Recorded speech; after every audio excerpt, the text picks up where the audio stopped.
Okay, so so thank you all for coming to tonight's class. Let's start with prayers as usual, and then we'll do a short meditation, and then I'll go through what we're going to be doing tonight in this sort of the next class in Minds and Mental Factors that we started earlier this year. So let's go to page 73 and recite the praise to Shakyamuni Buddha 3 times. And then we'll continue with the prayers to the middle of page 76. To the founder, the endowed transcendent destroyer, the one gone beyond, the foe destroyer, the completely perfected, fully awakened being, perfect in knowledge and in good conduct, Sugata, knower of the world, supreme guide of human beings to be tamed, teacher of gods and human beings, to you, the completely and fully awakened one, the endowed transcendent destroyer, the glorious conqueror, the subduer from the Shakya clan, I prostrate, make offerings, and go for refuge. To the founder, the endowed transcendent destroyer, the one gone beyond, the foe destroyer, the completely perfected, fully awakened being, perfect in knowledge and in good conduct, Sugata, knower of the world, supreme guide of human beings to be tamed, teacher of gods and human beings, to you, the completely and fully awakened one, the endowed transcendent destroyer, the glorious conqueror, the subduer from the Shakya clan, I prostrate, make offerings, and go for refuge. To the founder, the endowed transcendent destroyer, the one gone beyond, the foe destroyer, the completely perfected, fully awakened being, perfect in knowledge and in good conduct, Sugata, knower of the world, supreme guide of human beings to be tamed, teacher of gods and human beings, to you, the completely and fully awakened one, the endowed transcendent destroyer, the glorious conqueror, the subduer from the Shakya clan, I prostrate, make offerings, and go for refuge. When, O supreme amongst humans, you were born on this earth, you paced out 7 strides, then said, I am supreme in this world. To you who were wise then, I prostrate.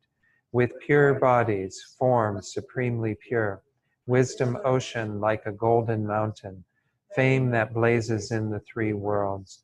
Winner of the best, Lord, to you I prostrate. With the supreme signs, face like spotless moon, color like gold, to you I prostrate. Dust-free like you, the 3 worlds are not.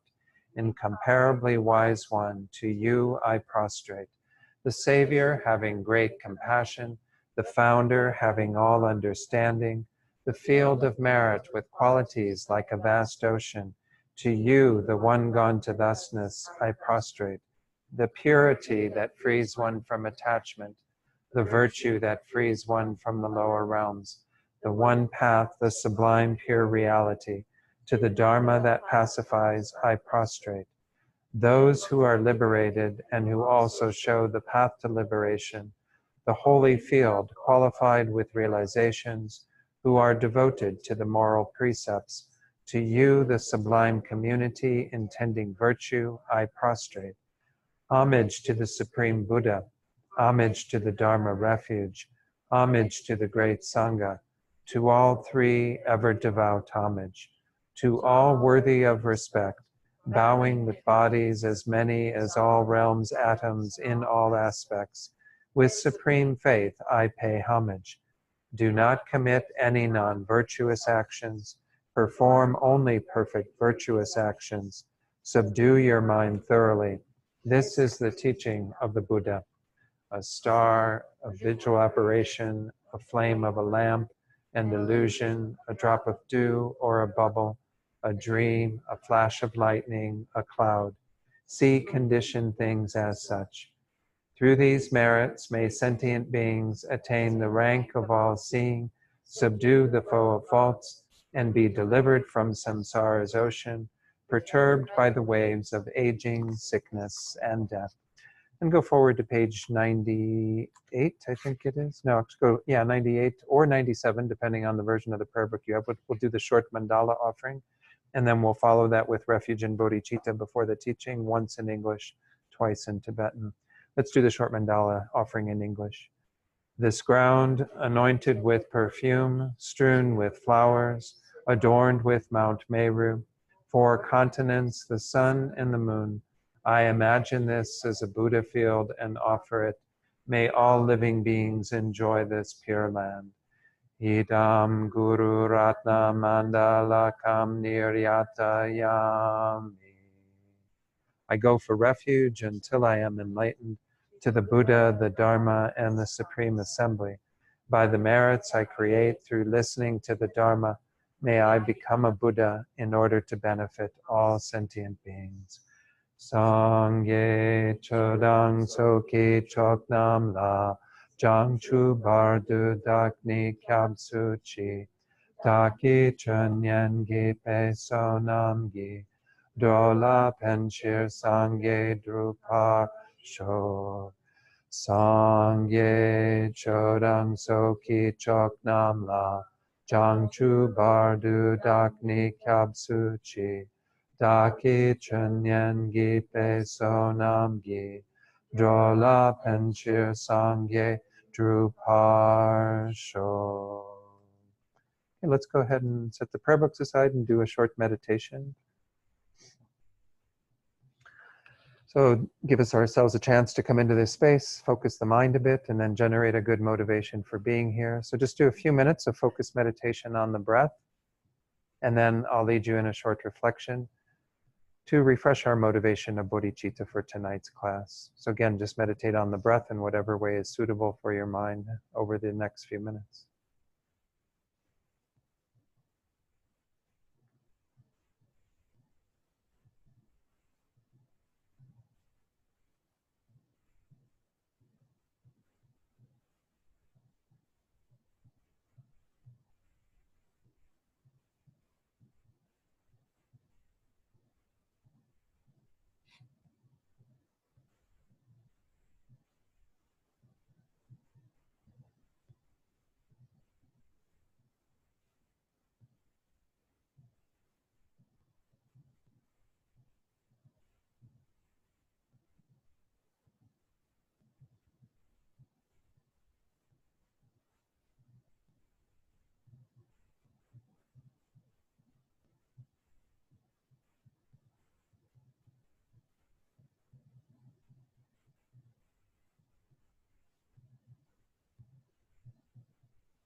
So now let's set our motivation for being here.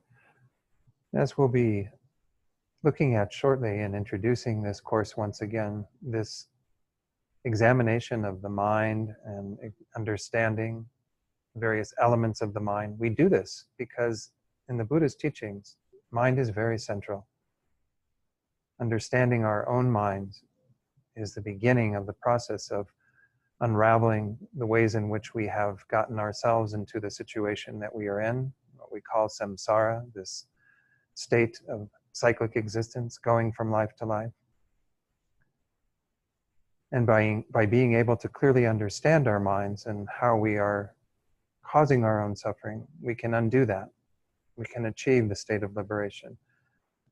We can clearly identify the states of mind that are afflictive and dangerous for us, and cultivate those that are virtuous and positive as countermeasures towards those. So this study we can certainly acknowledge we do initially from the point of view of our own benefit.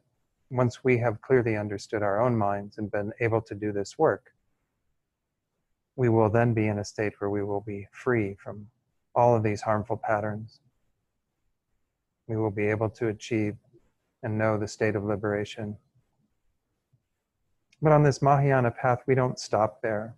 We recognize that to do that for ourselves alone would be somewhat short-sighted and also quite selfish. We have the potential to do so much more. And there are so many other sentient beings who need our help. So we generate the motivation of bodhicitta for examining this topic, understanding our minds more clearly, so that we can overcome all of the obscurations in the mind, not just those that keep us bound in samsara, but those that also keep us from attaining the state of enlightenment, omniscience. Motivated by love and compassion for all beings, we generate that sincere wish to be of the greatest benefit to them, to use the time we have here tonight to examine our minds and understand them within the scope of bodhicitta, with that motivation of becoming a Buddha, becoming enlightened, for the sake of all sentient beings. And in doing that, it's not that we lose a single thing. We certainly will attain our own liberation. We will know the freedom that comes when we are able to destroy all of these afflictive states of mind. But we will be in a much better position to benefit others. And we will be able to achieve our greatest potential of Buddhahood when we hold this motivation of bodhicitta. So bring that very deeply into your heart, so that everything we do here tonight becomes a cause for that result.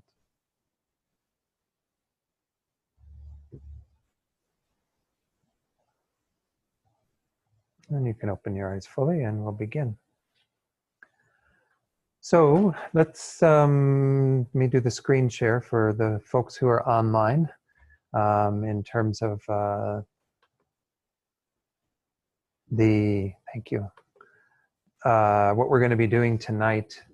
This is session 15. We did 14 sessions when I was here earlier this year of this course. Then I'll give a little bit more detail on this course. So tonight I want to start with, Rachel and I had a meeting yesterday and we talked about the idea of maybe, I present this occasionally. I don't think I did it at the beginning of this course back in whenever that was, January, February of this year.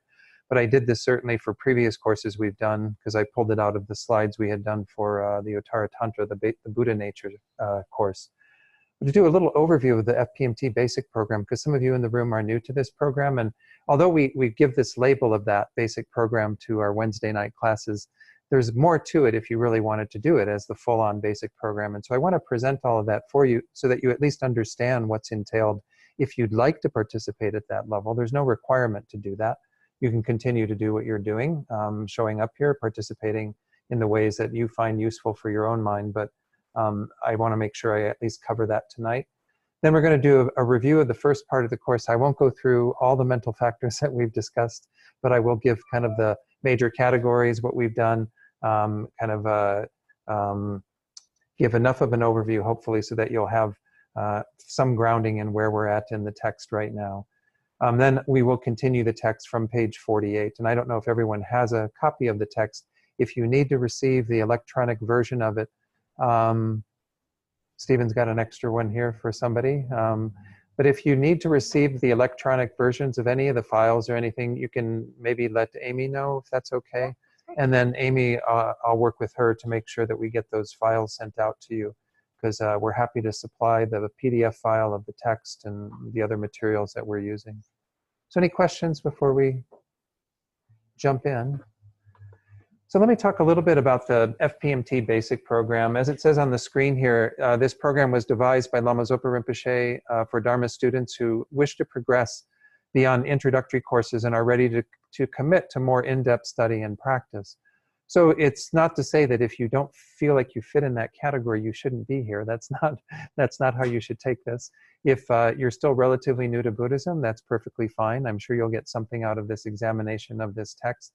But this is a program that was designed with that intention, that after people have gone through an introductory level course like Discovering Buddhism that Rachel is teaching on Saturdays, which just started with Module 1 not that long ago. But if you've done that type of study or other Lam-Rim study, then maybe it's good to progress a little further in your studies to do a bit more examination of various texts. And that's the second point. This is an offering of a text-based introduction to the philosophical aspects of the Tibetan Buddhist Gelugpa tradition. So there are four main traditions of Tibetan Buddhism, the Nyingma, the Kagyu, the Sakya, and the Gelug. The Gelugpa was the last to be developed by Lama Tsongkhapa, whose texts we study frequently. Actually, next year is the 600th anniversary of the death of Lama Tsongkhapa. So there's some centers in the FPMT that are trying to do some special things around commemorating that. But he's an amazing scholar, and many of you know of Lama Tsongkhapa, but we'll try to do some things maybe next year as well that fit into that, because it's good to acknowledge what Lama Tsongkhapa has to offer to our tradition, because it's heavily dependent upon the texts that he's done, the commentaries, and so on. But this idea of it being text-based, those of you who might be new to this, Geshe-la was certainly doing the same sort of thing. You have a text in front of you, he has the text in Tibetan in front of him, and he goes through passage by passage and elucidates that through giving commentary. And so I try to do the same thing. All of these are texts that we study in this in the basic program, some longer, some shorter. The one that we have in front of us is one of the shorter ones, but nonetheless does take a little while to get through. So there is a study component in terms of the program. There are four main components of it. The study component consists of 9 basic program core curriculum subjects, and I'll give you the list of those shortly. And there are 3 supplementary subjects as well. We haven't taught the 3 supplementary subjects here, and we haven't even taught one of the core curriculum subjects because it's the grounds and paths of secret mantra. And in order to study that, you need to have taken a highest yoga tantra initiation, and we just don't seem to have a quorum yet of enough folks that have done that to be able to offer that. But hopefully at some point in the future, we will be able to offer that. All the other ones we have done here at one time or another, or even in our second or third offering of some of these. There are subject completion tests. So that means that if you want to complete, for example, this particular course that we're studying now, there is a test that is given at the end of it. You can study in advance and so on, but it is given as a, generally as a, not an open book test, but as a test that you will need to kind of prepare for and then take. And again, passing it shouldn't be too difficult. I think the subject completion tests are not that difficult, but there is a final exam, as it says there, that is really the key to passing the entire basic program. There's, of course, discussion, homework, and reading assignments as they can be accommodated by centers. Discussion, we don't have the opportunity to do that quite as much here, but if there were enough students who wanted to take part in doing it for certification, to be able to complete the basic program at that level, then I would be encouraging that group of people to do some group discussion and guiding them. And Geshe-la could certainly do the same, I think, or with Rachel's help could do that while, he's teaching the basic program.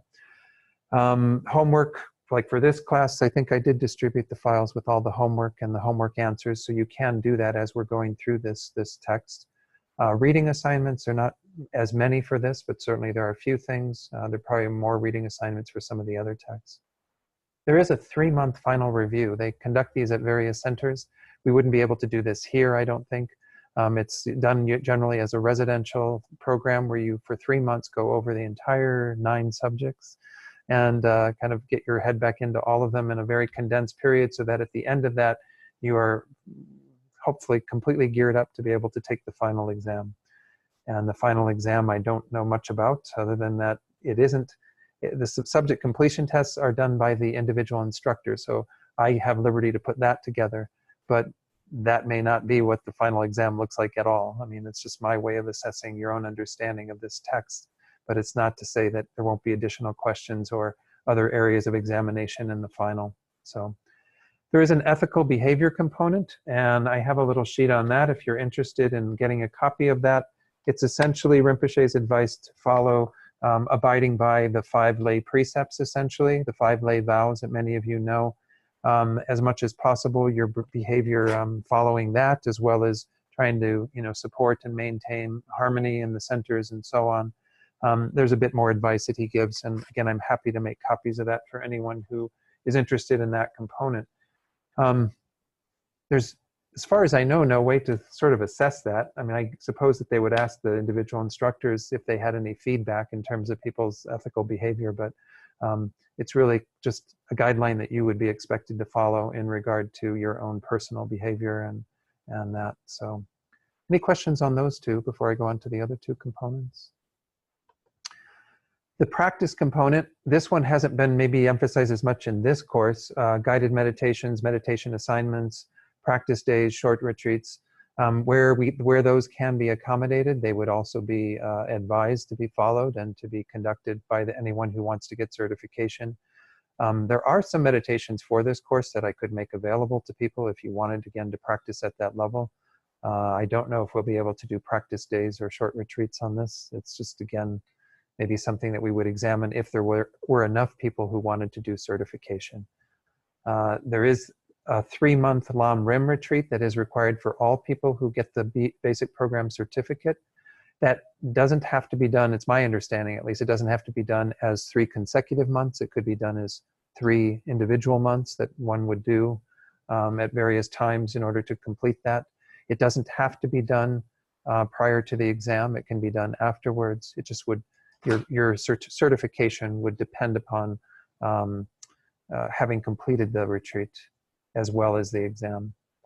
There's a service and training component, and that means contributing to the administration of the BP by guiding meditations, leading discussion groups, other activities. So certainly, if somebody were to step forward and want to do this, then I would be encouraging that group to do more of these sorts of activities, perhaps do a guided meditation prior to class or something along those lines that would be fulfilling some of these other requirements. And that's a good way for you to get involved with the center if you aren't already, and to help out with various activities.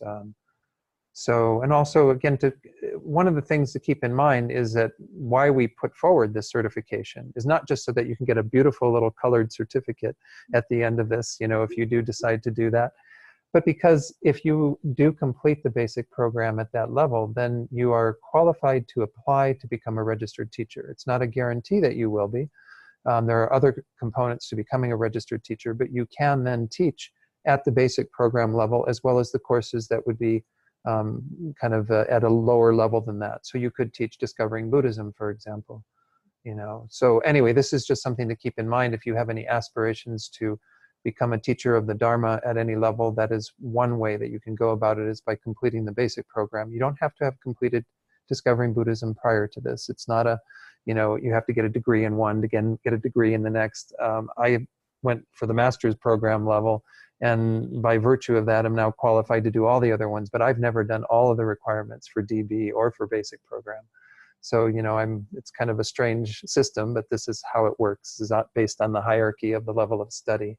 So if you come in at the basic program level and complete it, then again, you would be qualified to apply to become a registered teacher for all of the basic program subjects, as well as Discovering Buddhism and anything else that's kind of in that lower range of introductory teachings.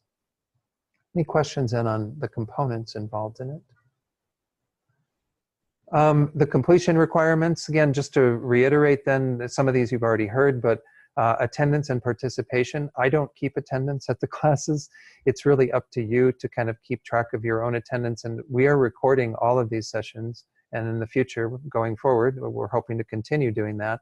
And they'll be out on YouTube I've been putting mine out on my own YouTube channel. I'm not sure where Geshe-las have been going. Have they been recorded or?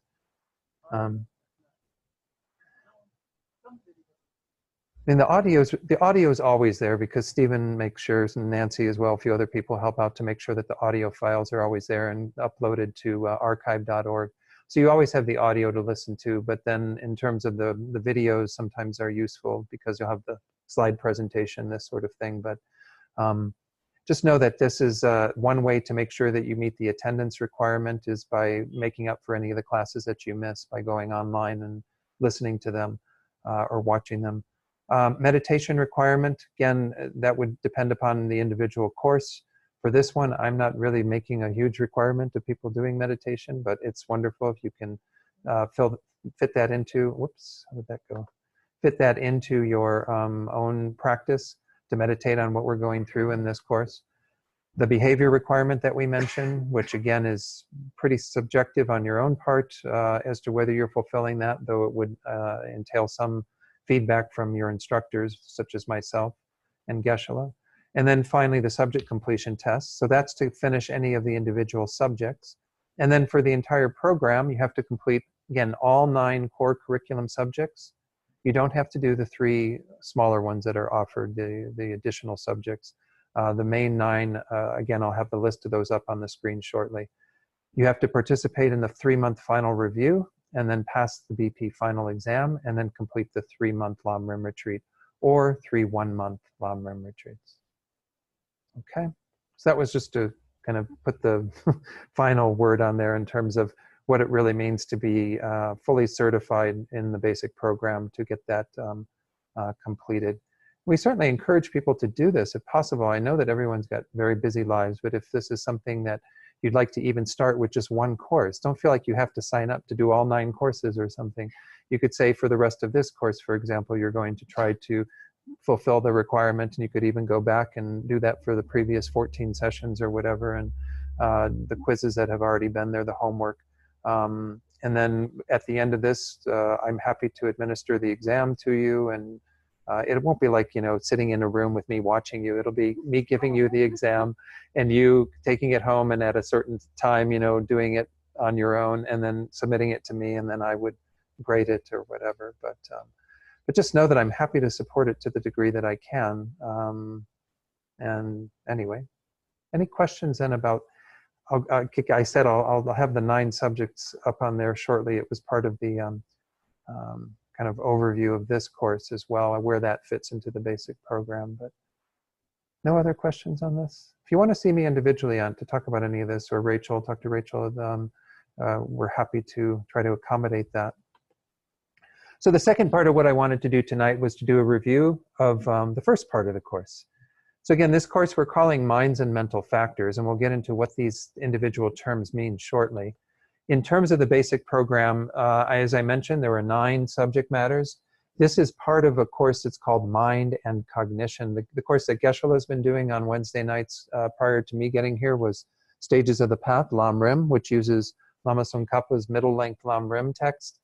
How far has Geshe-la gotten in that? Where did you guys get to?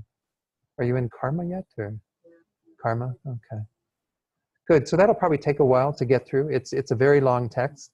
And with Geshe-la just doing it for the 6 months or so that he's here every year, it'll be a while probably to get through the entire thing. But the Heart Sutra, many of you know this text, very short text. This is one of the briefest, I think, of all the courses in the basic program. Mahayana Mind Training is the Wheel of Sharp Weapons that we studied not too long ago here. I think Geshe-la started it about 2 years ago, and then I concluded it for him because he hadn't quite finished it. And then Engaging in the Bodhisattva Deeds is Shantideva's text, which Geshe-la has been teaching on Sundays, but he hasn't been doing it on Sundays as a basic program course. If you do it as a basic program course, then it is a bit more detailed in terms of the study. There's a commentary that goes with it by Gyaltsab Je, who was one of Lama Tsongkhapa's disciples. And so that would be a more formal study of that, and we'll probably do that at some point in the future. Mind and Cognition, as you'll see in the next slide, is divided into 2 parts. We're doing part 2. on these evening classes that started earlier this year. Tenets is a philosophical examination of everything the Buddha taught in terms of putting it into various philosophical systems. We did this not that long ago here, maybe 2 years ago or so, but it was at a strange time because I was live streaming it to the New York City group, Shantideva Meditation Center, and they needed it to happen from 7 to 9 there. So that meant 5 to 7 here. So Bob was there, and Rowena, and Charmaine, and Amy for a few, and I don't know who else there were. That was a really helpful class. Yeah, I mean, there's a lot of that I thought. yeah, it's a really good course to take to kind of get a grounding in, because even His Holiness, I was surprised when I was in Paris back in 2003, he was doing 7 days of teaching, and he said the first 2 days are going to be an introduction to Buddhism.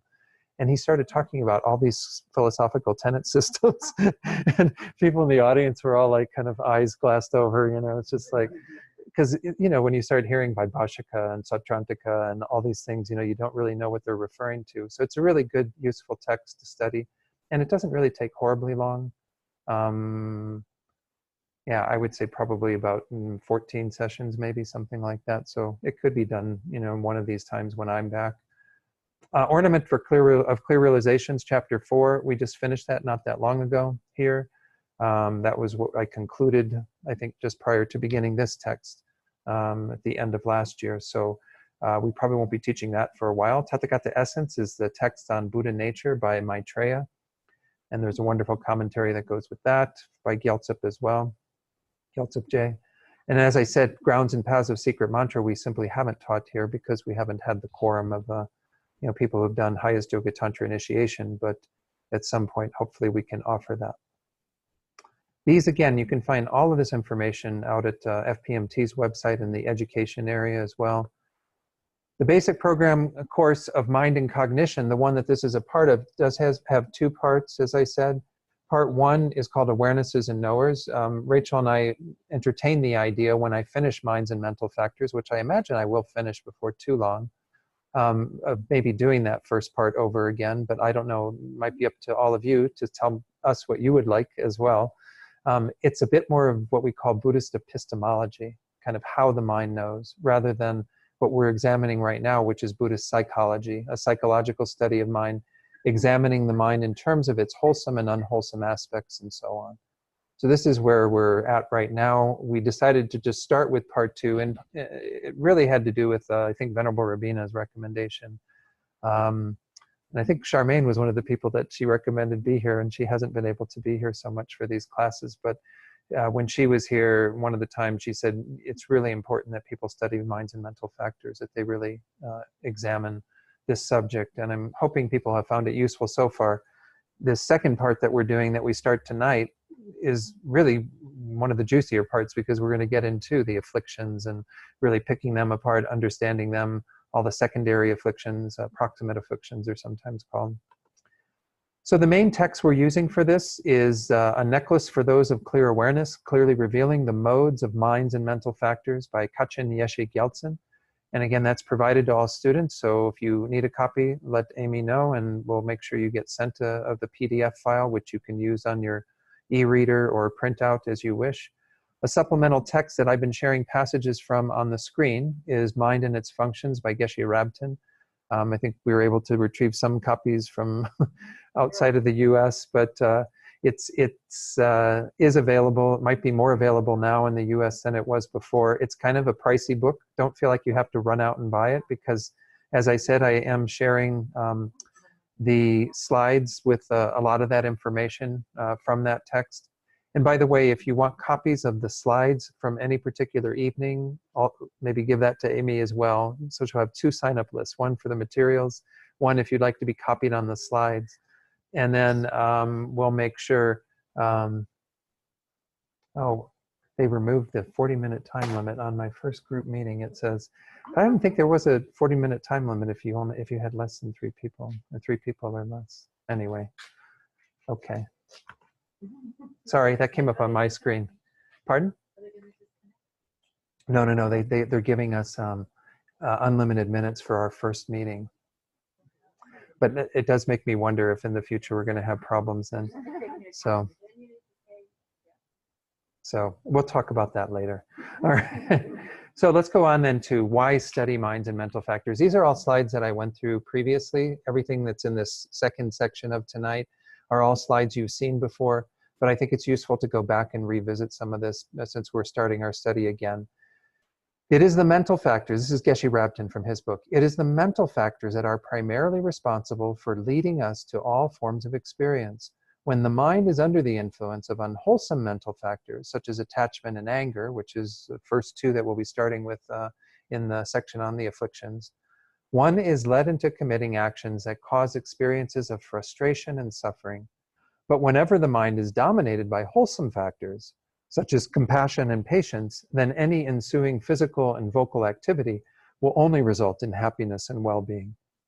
So this is essentially saying, what our whole Buddhist path is about, that if we are diligent in attending to our minds and knowing what are the unwholesome factors, what are the more virtuous, wholesome ones that we need to cultivate, then that will influence the actions that we engage in and thereby cause us to create greater well-being for ourselves and of course for others as well, because we'll be motivated by things such as compassion and patience and so on.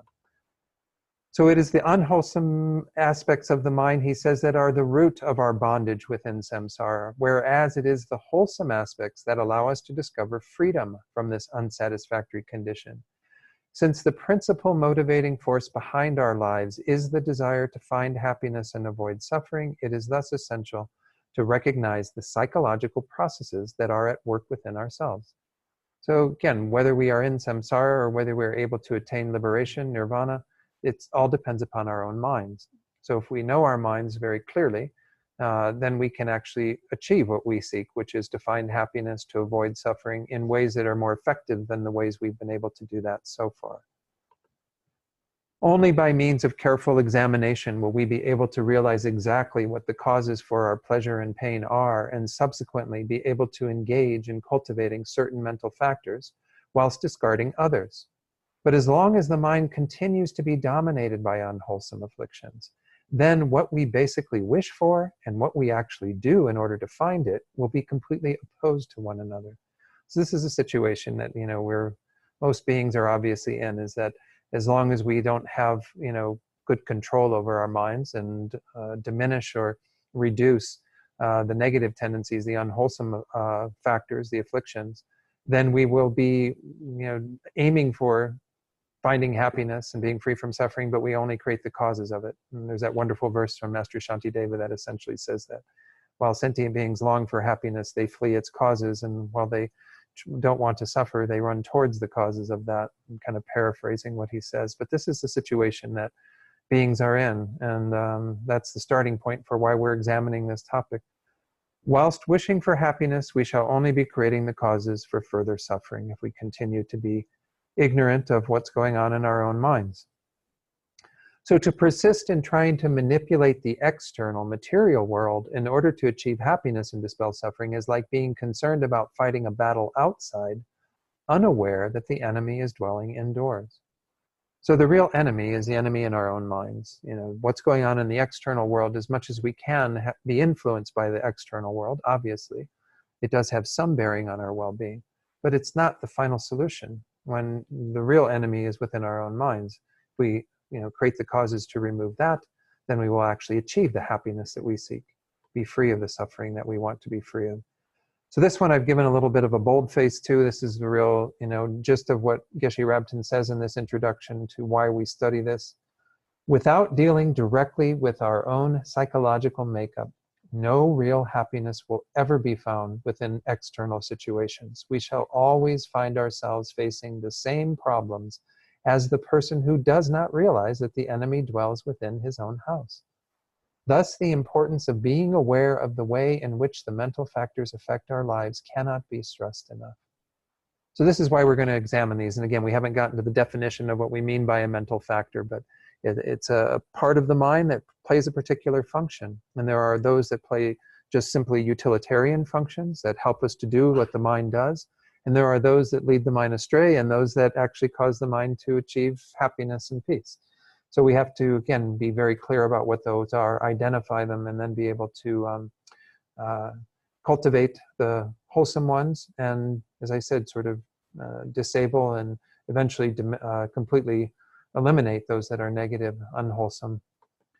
So again, the text that we are studying, the author is Kachin Yeshi Gyaltsen, lived from 1713 to 1793. There was a homage, a promise to compose that we went through. There were some introduction to the text that you might want to read. Those of you who are new might just look through, that beginning part. It gives a little bit more of an explanation of what we're doing here. So again, when I did this in the January, February, whenever we started this, I did introduce some bits from Mind and Cognition Part 1, which again is more Buddhist epistemology, but in that we looked at this different concepts that we are going to call equivalent. Mind, awareness, consciousness, knower, all of these are, equivalent terms that are all synonymous, all referring to the same thing, though we might define them slightly different. Definition of awareness is a knower. Definition of consciousness is that which is clear and knowing. Many of you know this definition. The module that Rachel's teaching in Discovering Buddhism right now is Mind and Its Potentials. This is a whole examination of this topic at a beginning level, coming to understand what the implications are of that definition of mind, that mind being clear, non-material, having the function of knowing. So this is just, again, to present these terms so that you'll understand anytime I'm using the term awareness or consciousness, I don't use knower so much. Mind, these are all referring to kind of the same thing in terms of this phenomenon which is clear and knowing. Now, when we divide awareness, we will talk about mind here in a slightly different way because we're going to identify what we call our main minds and then what are called the mental factors. By main or primary minds, we mean those sort of buckets in which all the mental factors are operating, the sort of pure awareness that is divided into the 6 different types of consciousnesses. So this is the environment that we're going to be working with. We aren't going to spend much time on the primary minds in this course. When we went through this previously, we just touched on those briefly, and that'll be even briefer tonight. But then we will spend most of the time going through the mental factors. There are 51 that are identified, though we could say there are many, many more. I don't know what the number would be, but there certainly are more than what have been identified. The 51 that are identified by the Buddha are those that are really useful to be aware of in terms of our spiritual practice. So once more, this is from the text that's used by Purbachak in the first part of Mind and Cognition. The definition of a main mind is a main knower that is posited by way of apprehending the mere entity of its object. So again, main mind in that text, mind, mentality, consciousness are mutually inclusive and synonymous. So again, when we talk about that whole sort of bucket of awareness in which all of this is taking place, that's what we refer to as consciousness or mind, main mind. But here we are going to talk about that main mind as being something we can identify at that level of the pure awareness that's apprehending the object. But then the mental factors are the specific things within that mind that are operating, doing particular functions in relation to that object. So I'll stop for questions in just a moment. Let me go through this introduction to these. This word primary is being used as a synonym here for main, and there are 2 types of primary mind, what we call the sensory primary minds and the mental primary minds. The sensory are 5-fold. These are our 5 senses of eye consciousness, ear consciousness, nose, tongue, body consciousness. These are our 5 main primary minds that are operating, that are all sensory. So they all are receiving information through the sense organs, and that information comes in this very direct way. Again, we'll look at that if we go into Mind and Cognition, the first part, how those know their object is in a very direct way. Whereas we also have mental consciousness or mental primary minds, which know their minds in sometimes a direct way, but sometimes an indirect way, such as through our conceptual mind. But nonetheless, when they are condensed, they're included into 2, sense consciousnesses and mental consciousness. So these are the 6 then that we would have: eye, ear, nose, tongue, body, and mental.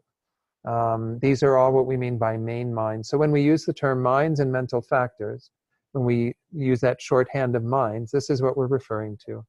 is these 6 different awarenesses that can be generated within any particular moment of mind. Let's go on then to just talk a little bit about mental factors before we see if there are some questions. The mental factors each have a specific function in dealing with a particular quality of the objective field. So while the main mind is simply knowing that the mere entity of the object, kind of bringing that object in, the mental factors have specific roles they play in getting at that object, dealing with a particular quality of the objective field, as it says there. Generally speaking, there are innumerable mental factors. However, in the Compendium of Abhidharma, Asanga enumerates 51 in order to clearly present those that are the most important. That's a mistake with the capital A there, by the way. That's not how his name was. All right. So Purpachak again is being quoted here. He gives a definition of a mental factor in the first part of mind and cognition. He says, a mental factor is a knower, because it is mind. We're not talking about something that isn't mind. It is a part of mind, but it is a knower that apprehends any of the features of its object and accompanies whatever main mind has similarity with it. So we have a main mind that is present, such as our eye consciousness when we're looking at the screen, for example. And then we have these attendant mental factors that are there together with that main mind. And we'll go, as we go through tonight even, we'll point out the ones that are always present. That's the first category. The ones that are present when the object is being gotten at, which are the second category. And then the next category that we looked at were those that are virtuous, which would be informing when we have a virtuous state of mind. And then, as I said, later tonight, hopefully we'll get into the afflictions, which is where we have those more disturbed states of mind that are the source of our suffering. But a mental factor is getting at a particular feature of the object, whereas the main mind is knowing the mere entity of the object in totality. So there are different analogies for this that I'll be showing in a moment. So a primary mind or main mind is defined as a primary cognition established by means of its apprehension of the fundamental presence of the object. It is not the function of a primary mind to be specifically concerned with any aspect of the objective field. It is mere consciousness of the data presented to it. As we shall see, it is the individual mental factors that are responsible for the selection and processing of this data.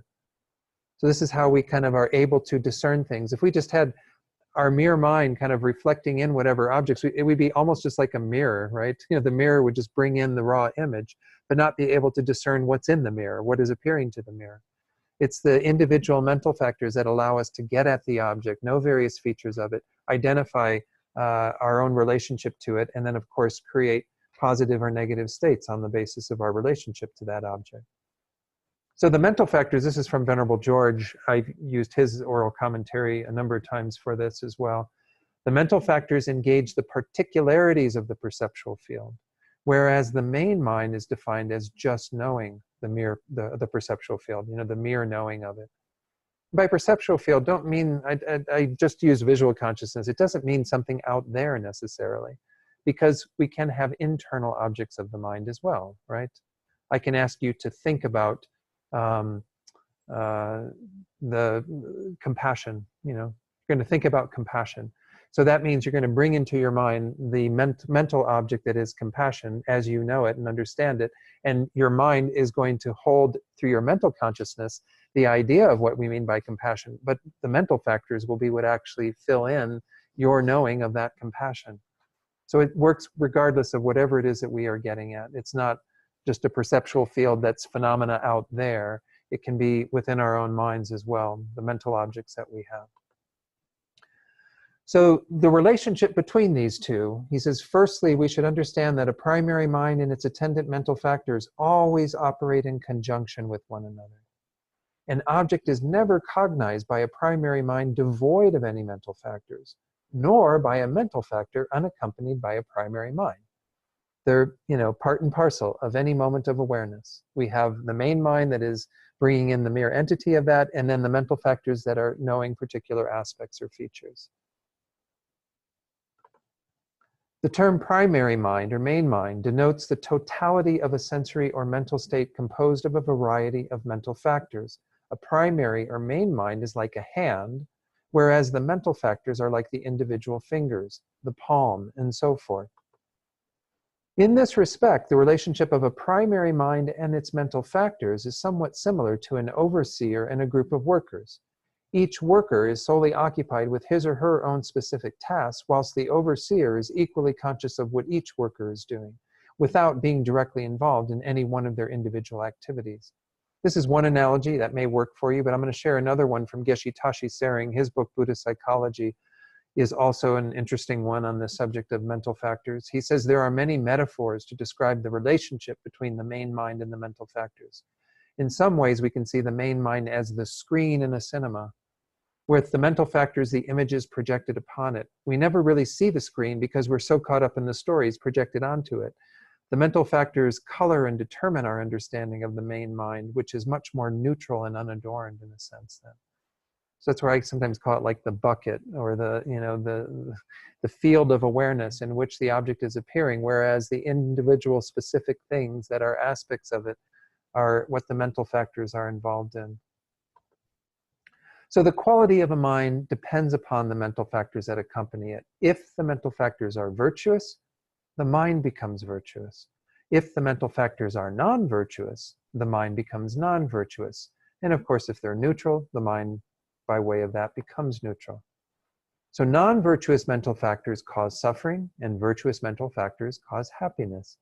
Therefore, if we want to achieve lasting happiness, we must try to cultivate virtuous mental factors and eliminate the non-virtuous ones. So this is again reiterating what we talked about, why study this topic, relating it then back to these individual mental factors, because the content of the mind is influenced by what mental factors we bring into the retinue of that mind. And so if we accompany our minds with an awareness of compassion and loving kindness and patience and compassion and bodhicitta, then we have much more virtuous results from that. Whereas if we have anger and greed and jealousy and pride and so on, all the non-virtuous ones, then we will have only the causes of suffering coming from that, because it will flavor the mind to be non-virtuous.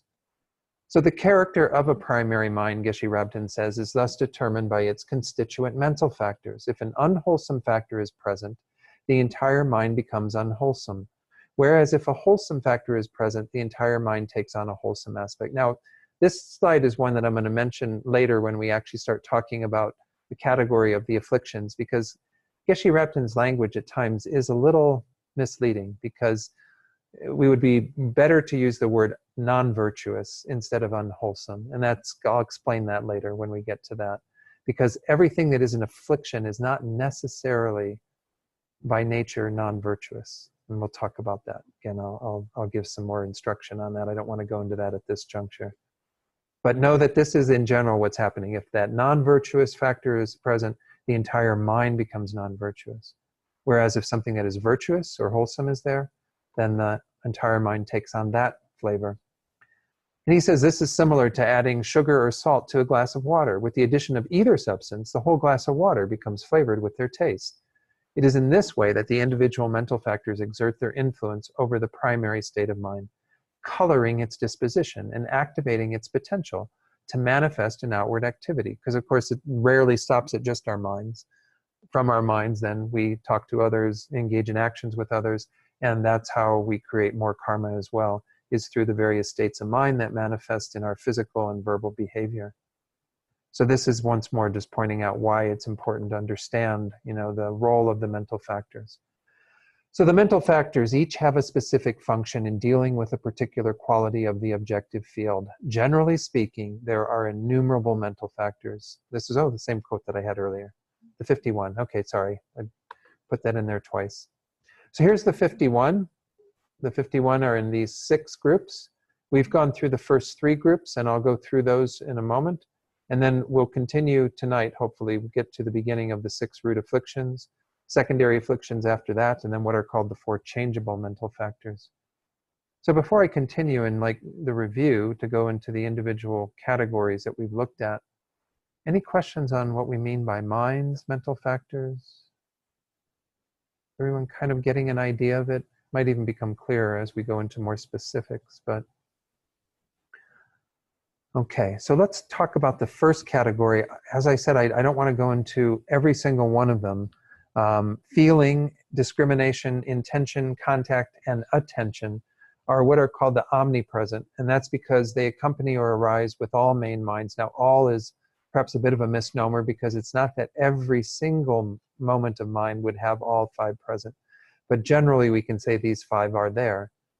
The first two, of course, are playing a pretty major role in terms of feeling. By feeling, we don't mean the entire range of what we call feelings in the West, emotions, that sort of thing. We're simply meaning the registration of a feeling tone. We can have three different feeling tones. We can have a feeling tone that is pleasant, one that is neutral, and one that is unpleasant or painful. And at any moment in time, whenever the mind is consciously observing something, we have one of those happening. A lot of our day might be in the neutral zone. Then we have, hopefully, each of us is, filling it up with a lot of the pleasant ones, hopefully in the right way, relating to them in the right way, not through attachment and what have you. But then we also encounter pain, at various times during our day, physical pain, mental pain, and so on. This is simply referring to, when we talk about feeling, the registration of that tone. How it's defined in our text is an entity of experience, individually experiencing the fruitions of virtuous and non-virtuous actions. Its objects are pleasure, pain, and neutrality. So why do we have those particular experiences of those three things? It's all karmically created. It's, as was said in the definition, arising by virtue of our virtuous deeds we've done in the past. That's how we get pleasantness, the feeling of pleasure. How we get the feeling of pain is through the non-virtuous. And how we have neutral would be through neutral karma that we've created. And of course, it's always in relation to some object that we are knowing, either outside of ourselves or in our mental continuum. Discrimination is that part of the mind that is getting at this is this, that is that, the ability for us to be able to discern things. The way that it is described is it apprehends upon the aggregation of an object, the sense power and a consciousness, the uncommon signs of an object. This is what allows us to discriminate colors, for example, or to discriminate what is right and what is wrong in terms of karmic actions and so on. Discrimination plays a role in a lot of our moments of mind. That's why, again, it is always present to be able to know what is what in our world of experience. Intention is a really important one of these five because it's how karma is created, is through the mental factor of intention. Intention moves and directs the mind that accompanies it to its object. It has the function of engaging the mind in the virtuous, non-virtuous, and neutral. Not because it itself is by nature any of those, but rather it moves the mind in a particular way, and then through the force of the mental factors that accompany it, it will cause the mind to then create virtuous karma, non-virtuous karma, or neutral karma. Intention is the most important of all mental factors because through its power, minds and mental factors engage in objects. And of course, that is, as I said, how we create karma. So we always have this subtle level of intention that is moving the mind towards various things. Right now, hopefully moving your minds towards the screen or the words that I'm saying or whatever it is, or towards your own thoughts about them. And so that intention is creating positive seeds, positive karma by doing that. But of course, this is happening all the time. So this is why we have to be very diligent in watching our minds and trying to have wholesome intentions as much as possible, have them flavored in that way by bringing along virtuous mental factors. Contact is talking about the mental factor where the contact with the object comes into our sphere of experience. This is described in our definition in the text as this is what distinguishes its object upon the aggregation of the object, the sense power, and the mind that is together with that. And it distinguishes it already as pleasant, unpleasant, or neutral in accordance with subsequent feelings of pleasure, pain, or neutrality. So contact actually, they say, acts as the intermediary or the precedent to our feeling arising. So we have contact with a particular object, such as the sound of music that we enjoy, and then there's a feeling that arises based on that contact with that music. If it's music that we enjoy, as I said, then we would have a pleasant feeling arising. But the contact is already distinguishing it as something pleasant, and then that is inducing that feeling that arises. So we're always having contact with some sort of object. That's the whole thing of whenever there's a subjective awareness present, there is always some object that is appearing, however subtle that object might be. Even in our sleep, we have a lot of objects that do appear in dreams and so on that are very subtle, but we're always having some level of contact with those. Attention is described as that factor that directs the mind, accompanying it to a specific object of observation.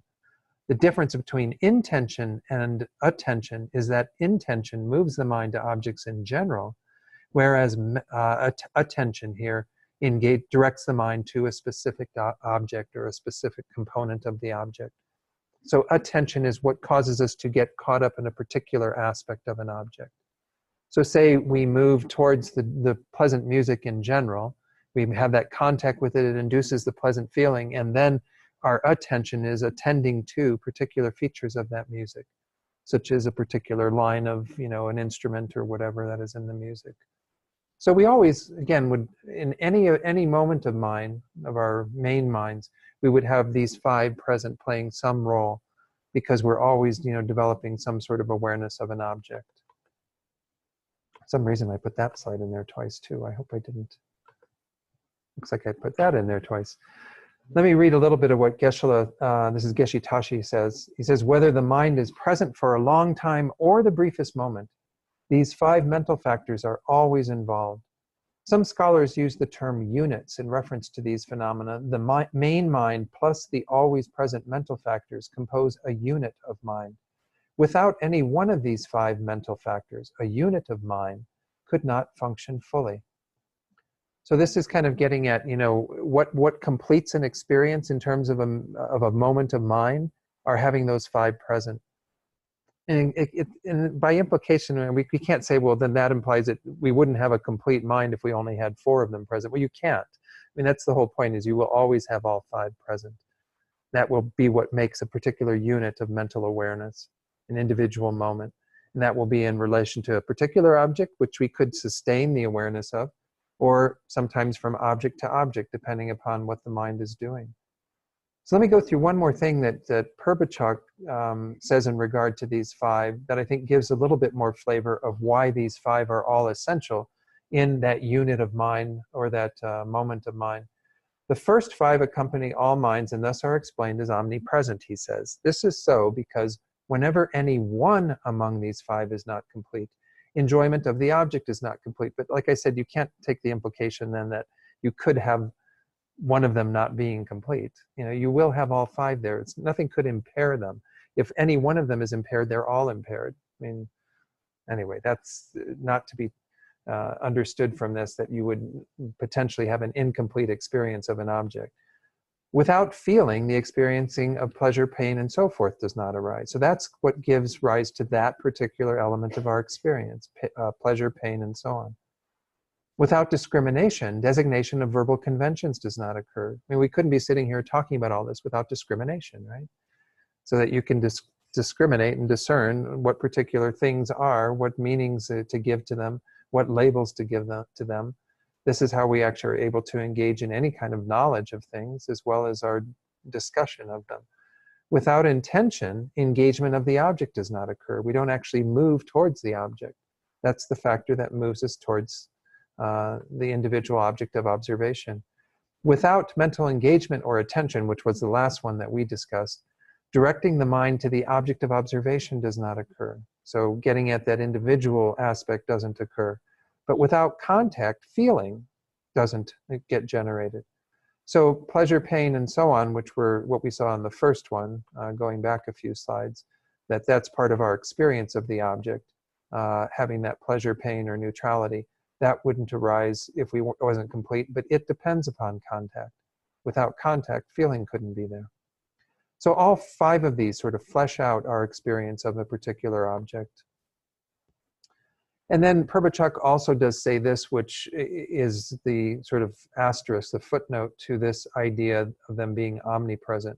He says, however, it is not definite that these must exist manifestly at all times, because at times such as the occasion of the subtle mind of death, or the time of just having made the connection to one's next rebirth, or when absorbed in an equipoise of cessation, which is a particular type of meditative absorption, some of these feelings and so forth merely engage their object in a dormant manner. So they're not really knowing object in a more manifest way. But with most of our minds that we're discussing, we would definitely have those present in that more manifest way. All right, so questions on those 5? Yes, Stephen. You said that contact preceded feeling. Yeah, this question came up before. I think I know where you're Remember the going. answer.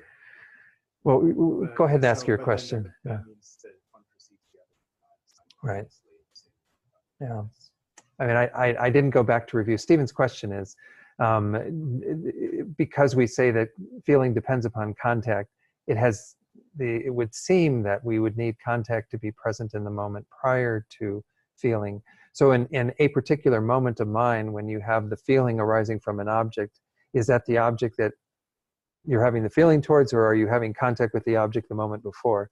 I mean, you'd almost have to have contact with the object the moment before, and then the feeling in relation to that object would arise the moment after, which would mean that those five wouldn't really be simultaneous, you know. And I think there was an answer to it, but I don't remember what the answer was.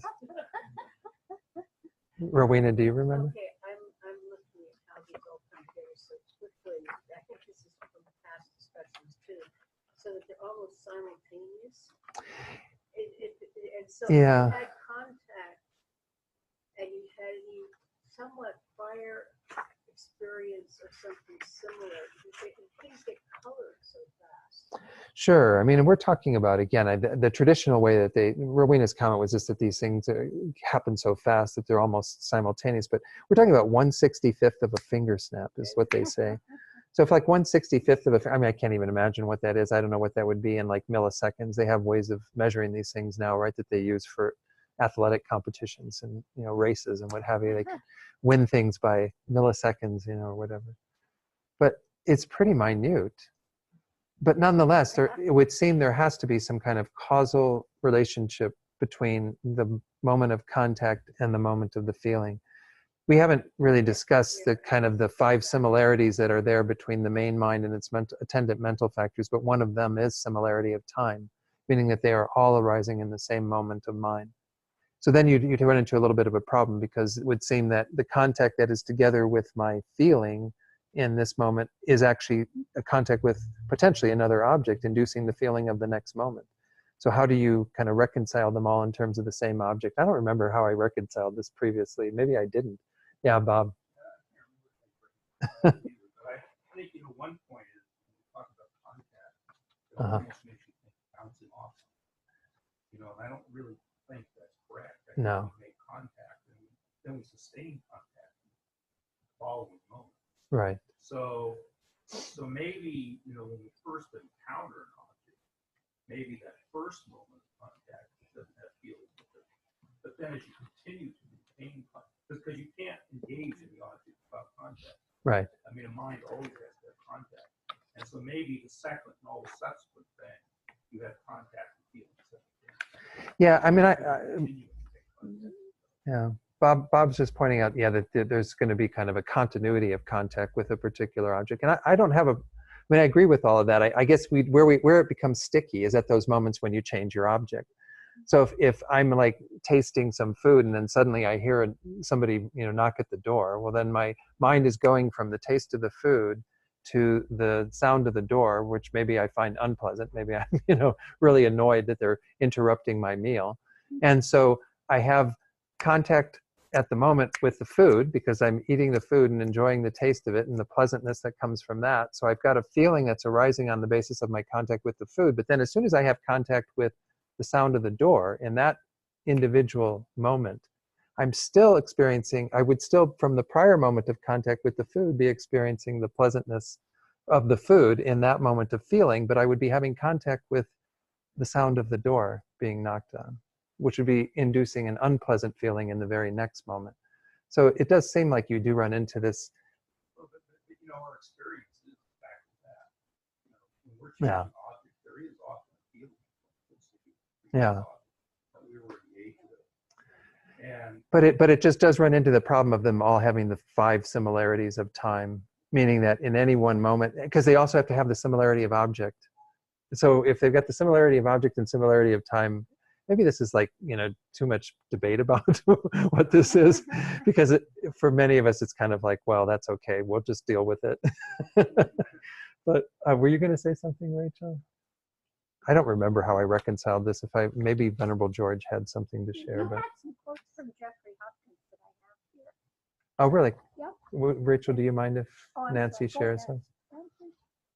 Maybe I'll put the microphone a little closer. Object as pleasant, unpleasant, or neutral in accordance with subsequent feelings of pleasure, pain, or neutrality. Such it has the function of serving as the basis for feeling. So it sounds like it's a There's a lag, yeah. subsequence. Yeah. It's a cause for the I- feelings, it says. Yeah. So, Okay. I don't want to belabor this point too much because I think it might go beyond what we really need to, But thank you for sharing that. Yeah, there was a quote there, but I think there's someone else who's tackled this whole thing as well. As I recall, you had two different quotes that looked at it and came to two different Conclusions. And Jeffrey was the one that had it sequentially, and Right. then there was another one that had it simultaneously. And that may have been even Venerable George. I'm not sure. Yeah, It just makes Rachel. sense to me that it's not necessarily sequential, because it's like you have to actually have the three ingredients for contact. And so it's like if you have those three ingredients, it's possible to have healing happen. But if you don't have those three ingredients, it's not possible to have healing. So in that way, it would have to be in the same instance and unit of time. And because that would have to be present. And if Right. the three, the consciousness, the sense faculty, the consciousness, and the object all have to be present. Right. And then if they're all present, then you have feeling. But it seems like you first have to, when you have all three, then you have contact, and that's the basis for feeling. But if you Yeah. if you say contact is those three coming together in that same moment, then what arises from that? And I think this is the answer that the other point of view was. It is Venerable So, George, yeah. is So, that so what Rachel was saying, just for those of you online and for the recording, was that essentially, if you talk about contact being those three coming together, the object, the sense power, and the mind, then that is happening simultaneous with the feeling, because that's what we mean by contact, is the support that gives rise to the feeling that comes at that moment. Did you have the quote from Yeah. Venerable George? Let me hand you the microphone so we can get it online. I don't have to repeat it. Okay. This is from Venerable George. At any one moment, the mind and mental factors present have a natural relationship with one another. If they're simultaneous in one consciousness, they have a natural relationship with the mind, so they're not cause and effect of one another. The feeling is simultaneous with it, not its effect. Okay. So you it's can kind of look what at it from Rachel two was different, saying, yeah. So I don't know. I mean, then it's just, it's the angels on the head of a pin kind of thing, perhaps, we need to not be too overly concerned about, but nonetheless, I mean, the Buddha's really big on causality, so whenever something comes up that has to do with causality, I think it's always a little tricky to make sure that we're understanding the process. But Venerable George says, yeah, they're not in a relationship of cause and effect. They're in a natural relationship. Essentially, if two things are related, they can be in either of those ways. Either something is naturally related to something, meaning it's of the same nature as it, or it is arising in some sort of causal relationship. It's either the effect of it or it's the cause that gives rise to that. So this is the only way that things can be related. So whether you define them as one or the other does have different implications. So maybe, again, I don't know if at any point in our definitions we really saw it being the cause for the feeling that arises for it. Was it ever, I don't even know if the words were ever used that. It says as a support for feeling.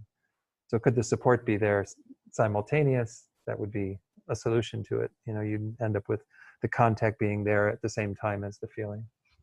I just see it as a real fine point, but to say you have the three come together and then you have contact is different than saying contact means having the three come together. Right. Okay. But I mean that eliminates the time lapse. Right. Okay. I don't know if I can say exactly what you said. Hopefully some people picked it up from So any other comments on this? Again, I don't want to go too far down that rabbit hole. I think we've given another answer that I think satisfies for the time being, perhaps. Rowena? Well, I'm making very long rabbit My concern is that I've noticed recently kind of days about things, and that what I actually even contact is edited by my senses of feeling. Uh-huh. And so this is a whole nother discussion, but if you come up with any ideas, it really, I was in a very bad mood because of some tax issues yesterday. There was nothing in the environment that had any pleasurable anything anywhere, I mean, I was really, it was like a cat switching its tail. And it really affected, I watched how it affected my perception of everything around me. Probably 2 hours. I kept having to edit out and go back and sit down. And it was really phenomenal because you look at how emotional you can get. So you come with some feelings that really have nothing to do with the object, but they're going to edit your approach to the object. Is this something that enters into this discussion? I don't know. I don't know if we want it to. It might take us too far astray. But yeah, no, I think that there is certainly, I mean, when we start picking apart, and the whole purpose of doing this type of study, and again, and even understanding what's going on in terms of these 5 omnipresent mental factors, is to get at, well, what's going on in our minds. And obviously, because we are dealing with a continuity, this is already pointed out by a number of people, it's not like each individual moment is something that's totally distinct and separate from everything else that's preceded it, or everything else that follows it. And so we have this influence of everything that's been happening that flavors our particular perceptions of things and our ways of working with things. And so and this, of course, is part of the reality too, is that there's nothing from the side of the object that makes it pleasant or unpleasant anyway. It all is coming from our own minds. So when we have a mental state that is influencing us in a negative way, everything might, even though normally it would give us great pleasure, it can give us great irritation because our minds are already influenced to have a particular feeling going about. So our context isn't fixed on the basis of the object. Our context is influenced by even what preceded it in terms of the feelings that. So we can't concretize these things too much, is the point I'm making. And understand it as part of a whole flow of mental awareness, this stream of consciousness that we're involved in. Yeah, Bob. Yeah, just since our text seems to give us worth getting at. What? So if you look on page 24, Yeshe Gelson talks about contact, and just after the question and response, he says, just as has been said above, contact is a knower that upon aggregation of the 3, the object of sense power and the primary consciousness, distinguishes an object in accordance with whatever subsequent feeling, pleasant and so on, that's to be experienced. Yeah. He clearly makes a causal. Yeah, by saying the word subsequent. I think this is where we started the last time we went through this, is because we had that word subsequent in there. But it's always hard for me to know whether that, because I don't have the Tibetan, I don't know enough Tibetan, even if it was in front of me, to know whether this was a literal translation of it or whether subsequent is meaning actually something else, or the word that they are translated as subsequent. I don't know. Yeah, no, thanks for pointing that out, Bob. Bob was just pointing out, again, for those of you online on page 24, there is that passage in the first paragraph block right after the question and response that indicates that it's a subsequent feeling, which would imply causal relationship between contact and the feeling. But as I just said, I don't know what to make of it. Does seem like it's a bit of a dilemma, but perhaps, again, we can just live with dilemma.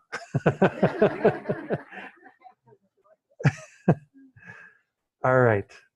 Any other questions on these 5?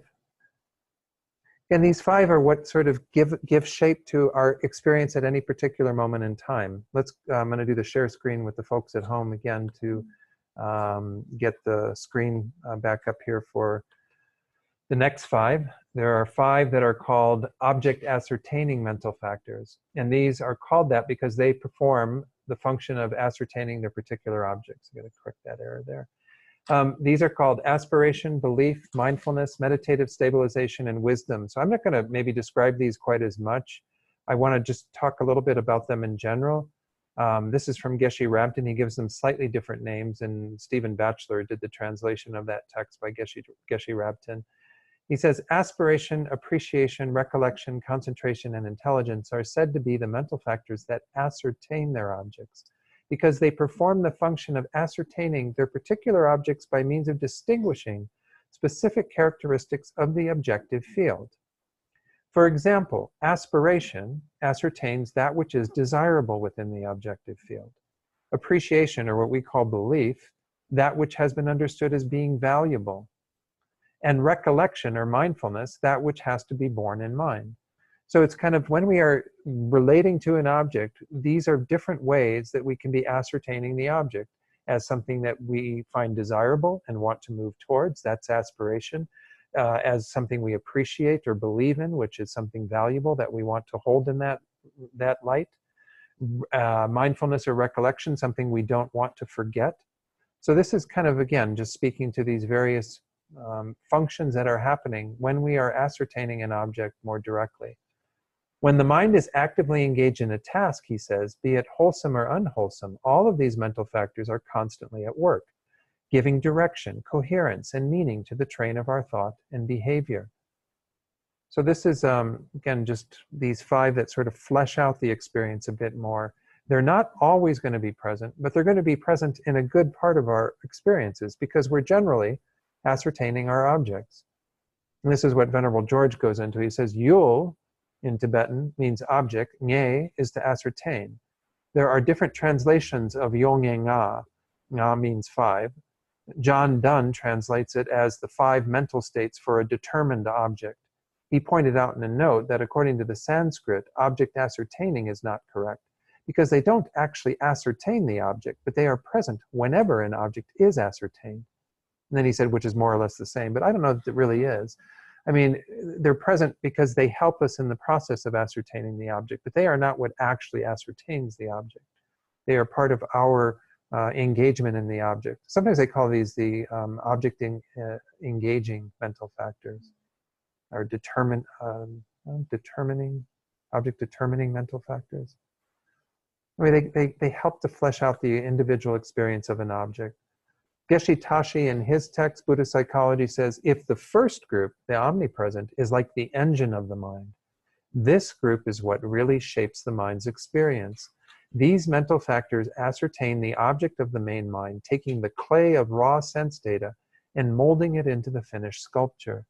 How close the ascertained object is to reality depends on how diluted or enlightened the ascertaining mind is. So it's not just to say, again, that because we have these present that we're getting at the object correctly. Object ascertaining doesn't mean that we are knowing the object in truth. Object ascertaining means that we're just getting at the object and flavoring it with whatever else is coming along for the ride again. Because as was mentioned earlier, you can have these 5 present when you have a diluted state of mind, when you have a mind of, anger towards somebody, for example. Following those at that level would look very different, of course, if we had a virtuous state of mind. So the always present mental factors, those first 5, are present whether we are focused or not. The object ascertaining mental factors, in contrast, are not. Their presence is dependent on the degree to which our minds explore the object. So not falling into the category always present suggests that they do not operate in every mental event, and traditionally this is what is stated. But Geshe Tashi says that he feels that generally these 5 factors will almost always operate, and that's because we're generally focused on some sort of object, often objects of attachment or aversion, what have you. If we have any focus at all, he says, and unless we are unconscious, there is usually some focus, then all 5 must be operating. However, they do operate at different degrees, some very actively, some hardly at all. Perhaps, for example, our aspiration to progress on the spiritual path might be very strong, but our intelligence or wisdom could be very low, or vice versa.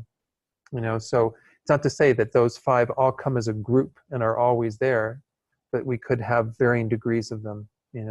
Some of them could be operating much stronger than others. So then he says the object ascertaining mental factors are cognitive psychological activities that constitute the basic mechanism of our awareness. Under normal circumstances, it is difficult for us to see this mechanism operating. So this is just understanding this is happening in a very subtle way. Yeah, Bob.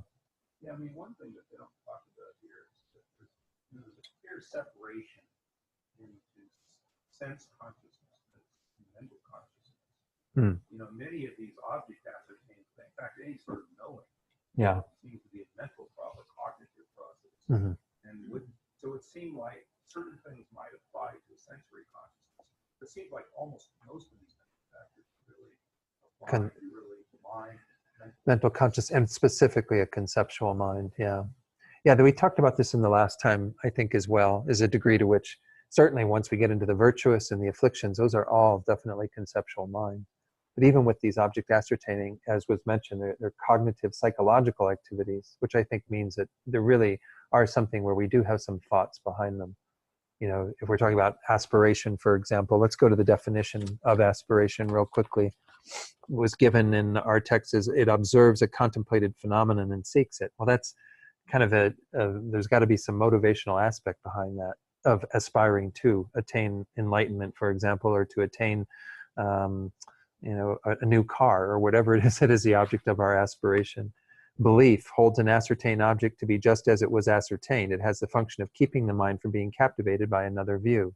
So it's already saying that it's involved in some sort of a view of that particular object, of holding it as relevant, as important. So each of these, I think, has some non-forgetfulness or mindfulness. Mindfulness might seem like it's there with regard to a lot of our non-conceptual experiences, but it actually is the non-forgetfulness, our thought that's behind that at least gets us into the engagement of that object more fully. Stabilization was called one-pointedness of mind with respect to an imputed object. Remember, we talked about that it needed to be with an object of the mind, that we have already conceptually brought it into our field of awareness, not like, we're not talking about the concentration or stabilization we would have looking at a candle, for example. And then knowledge or wisdom is that which individually differentiates the faults and virtues of objects of analysis, and it has the function of overcoming doubt. So these are all definitely in that category. Yeah, thanks for bringing that up too as well, because that's an important part of getting at what these 5 are doing. So we have the first 5 that are just kind of part and parcel of every moment of mind that help us to kind of be have what awareness is doing. For it not just to be raw awareness, for it to know a particular feeling tone, be able to discriminate what's going on, and so on. But then the 5 object ascertaining often overlay with those, because we get involved in objects and have another relationship with them, not just the mere knowing of them. So we're at about 8:15. So we've gotten to the end. What we'll do in the next class is we will continue to just review briefly these virtuous mental factors and then go on to the afflictions. As I said, I don't know that I want to go through every one of these in detail, but at least touch on some of them so that we understand the implications of the virtuous mental factors. That was the 3rd set that we looked at. The final teachings we did were on that. Then we're going to pick up the text. Those of you, again, who have the text, we're going to be on page 48. And there's one little bit left to discuss in regard to the virtuous mental factors that I didn't have time to cover in my final class in April before I left. And so we'll talk about that and get at a larger discussion of what we mean by virtue. And then we go on in the following pages to look at non-virtue and what's meant by non-virtue. And then we'll actually go into the afflictions, and I will give you more of that information I mentioned earlier about how we differentiate the afflictions versus non-virtue.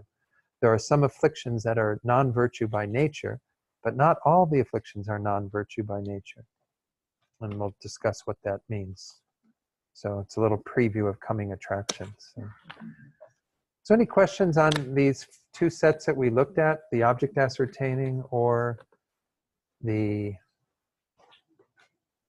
omnipresent? I hope I didn't freak anybody out who's new coming to this class. It will get a whole lot more interesting when we get into the individual mental factors, particularly the afflictions. This is a kind of a good time to be joining this course in some ways, because we will be picking apart the individual afflictions and talking about them. And these are very important, as was said by Geshe Rapton earlier, to understand and to be able to identify, to recognize that when they're coming into our minds, and to be able to do what we can to combat them by introducing alternate states of mind and so on. So Okay, so let's go ahead and do some dedication prayers then. Page 235. We'll do the first two prayers there as we usually do, thinking that we are dedicating and sealing all the positive energy we've created through this last hour and a half together, all the seeds that we planted on our own minds with this investigation that we've done with this mind of bodhicitta that we generated. So we're dedicating it for the result that bodhicitta is aimed at, the enlightenment of all sentient beings through our own attainment of the state of Buddhahood. And then the second verse, we recall bodhicitta, that mind that we use as our motivation, and want that to develop very deeply in our own hearts and in the hearts of all beings. So let's make these two prayers right now. Due to the merits of these virtuous actions, may I quickly attain the state of a Guru Buddha and lead all living beings without exception into that enlightened state. May the supreme jewel bodhicitta that has not arisen arise and grow, and may that which has arisen not diminish, but increase more and more. Page 244, we'll do the two prayers there for our precious teachers, His Holiness and Lama Zopa. As we recite these two prayers, think that we're creating the causes for all of our spiritual guides to have good health and long lives. And you can think about your own gurus that you have a connection with, but also think about all the spiritual guides that exist in this world and wherever there are beings who need guidance on their path. Whatever their path is, whoever these teachers are, may they have good health and long lives, and may we and others never be parted from perfect guides in all our lifetimes. In the land encircled by snow mountains, you are the source of all happiness and good. All-powerful Chenrezig Tenzin Gyatso, please remain until samsara ends. You who uphold the subduer's moral way, who serve as the bountiful bearer of all, sustaining, preserving, and spreading Manjunath's victorious doctrine, who masterfully accomplish magnificent prayers honoring the three jewels, Savior of myself and others, your disciples, please, please live long. And then make prayers also for those that you're holding in your heart right now. No doubt every one of us have people in our lives who are experiencing obstacles or illness, or who have died or are dying at this time, or even just people in the world whose situation greatly moves us. And we might think in particular about those who lost their lives at the Living Tree Temple in Pennsylvania, Pittsburgh, not that long ago. Anyone else whose situation, again, has moved you greatly, make strong prayers for the well-being of all these who we're bringing to mind. May they all be free from their suffering and find true peace and happiness. Okay, thank you all. I think it's actually Tree of Life, not Living Tree. Did I say Living Tree? Tree of Life. Yeah, the Tree of Life temple. Yeah. So, let me stop the recording.